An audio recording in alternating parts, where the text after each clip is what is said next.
West Papua is a market area of Indonesian military and police violence. By Dr. Shepherd Socratez S. Yeoman. The people of West Papua need to be aware that Papua is a market for Indonesian military and police violence. The cycle of violence in Papua is created, maintained, cared for in the interests of the market and the business of generals and financiers. The Indonesian TNI police violence project in Timor-Leste and Aceh no longer exists because Timor-Leste is already independent and Aceh has been reconciled with the Helsinki Agreement.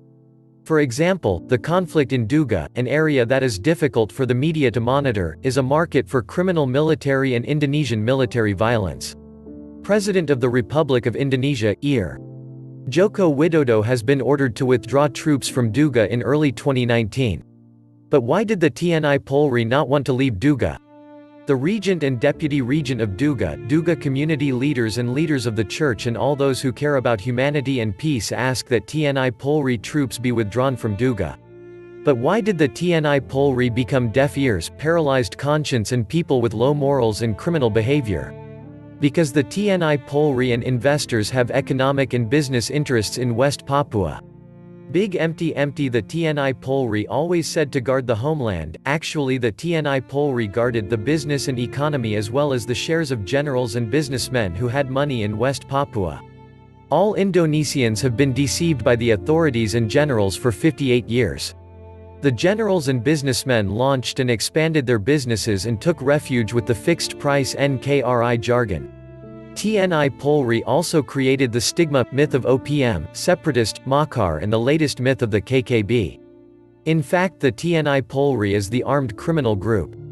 Examples of recent cases are watching video versions of police officers, and chronologies full of question marks. 1. Why was the YY driver, who had previously secured himself at the police station, brought back by the police to the scene? 2. When YY was about to attack, why were there no warning shots from the police? See and hear the video. MMG. There was absolutely no gunfire, even though the peaceful demonstration of the shooting was carried out. 3. Why let watching YY run alone looking for protection behind 1 or 2 cops? Even though there are more than 10 police like that, even the other police are just absorbed in recording this incident. 4. Why when YY was threatened with life the police did not rush to take it away in the police car parked there? Instead the police are waiting for tantrums and let them be killed. 5. The police know that the corpse of a collision victim Demianis Mode is lying. It is certain that anyone in the family who sees the corpse of the victim must be angry, but why force the victim to negotiate with YY's driver during this situation? 6. After what happened, why this video was released to be viral? Then make the diction, precious pig lives from humans. 7. Then later come up with the face and name of Sagas Gu, the head of KNPB Doji, who doesn't know anything about this incident. 8. Who designed this to pit the people of Papua and Sulawesi? So that Papuans are invaded with racist words, monkey, OPM, pig, etc., on all social media posts and comments.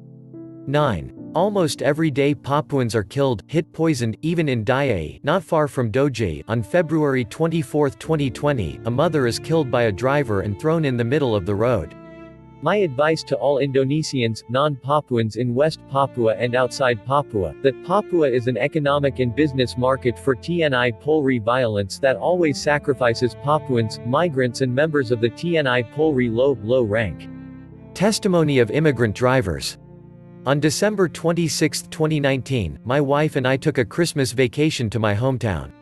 We rented a car and a driver from immigrants from Wamena to Lani Jaya.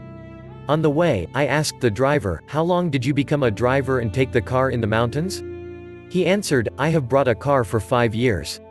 I have taken a car with a major in Wamena Puncak Jaya." Is the driver's sister not afraid of the OPM leader Goliath Tabunian Tinganambit? He replied, "Sorry, Mr. Yeoman, we all migrant drivers are more afraid of the TNI Polri than the OPM. Because, we have never met the OPM. We always meet nice and friendly Papuans." My prayers and hopes that this short article will be a blessing and there will be a little enlightenment for the readers. Ida Waku Puram, Sunday, March 1, 2020. Author, President of the Alliance of West Papua Baptist Churches (PGBWP).